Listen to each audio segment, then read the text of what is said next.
শালা তাড়াতাড়ি মালের সঙ্গে দেখা করতে যেতে হবে রে। ও মালিক, আমার পদে একটুকুও হাওয়া নেই গো।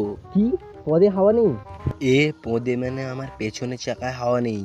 যাস শালা, চাকায় তো হাওয়া দিতে ভুলে গেছি রে। হ্যাঁ, আমার তো চাকায় হাওয়া দেওয়ার কথা মনে থাকবে না, কিন্তু তোমার গার্লফ্রেন্ড কোন বাগানে দেখা করতে বলেছে সেটা তো ঠিক মনে আছে। ওই, তুই কিন্তু প্রচুর ফালতু বকছিস।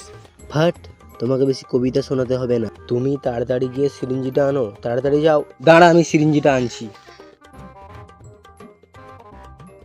এ মালিক, আসতে লাফাও।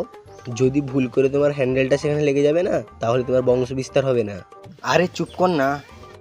হ্যাঁ হ্যাঁ, আরে মালিক আর দিও না, না হলে যে ফেটে যাবো যে। হ্যাঁ মালিক, ওই শালাকে হাওয়া দিয়ে ফাটিয়ে দাও, দুদিন অন্তত শালা লিগই হয়ে যায়। হে বাবু, অকাদের মধ্যেই কথা বলো। আমার জন্যই মালিক উনি তার গার্লফ্রেন্ডকে নিয়ে ঘুরতে পারে, আর আমি যদি ফেটে যাই না, মালিকেরও ফেটে যাবে।